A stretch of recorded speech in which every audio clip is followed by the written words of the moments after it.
নমস্কার, নাগাল্যান্ডের দিমাপুরে আপনাকে স্বাগত।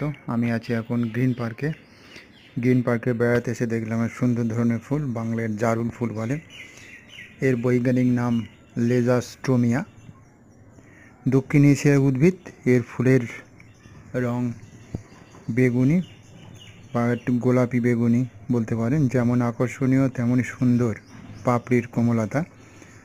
যদিও এর রং বেগুনি, তবুও ধীরে ধীরে এ সাদা রঙে এসে পৌঁছায়। বসন্তের নতুন পাতা গজায়। গ্রীষ্মে ফোটে অসম্ভব সুন্দর বেগুনি রঙের থোকা থোকা ফুল। এই ফুল থাকে ডালের শেষ প্রান্তে, ঠিক পাতার উপরেই। গ্রীষ্মের শুরুতে ফোটে এবং শরতের শেষ পর্যন্ত এটি দেখতে পাওয়া যায়। কবি জীবনানন্দ দাশের কবিতায় জারুল ফুলের উল্লেখ আছে। এর আবার ভেষজ গুণ আছে: জ্বর, অনিদ্রা, কাশি,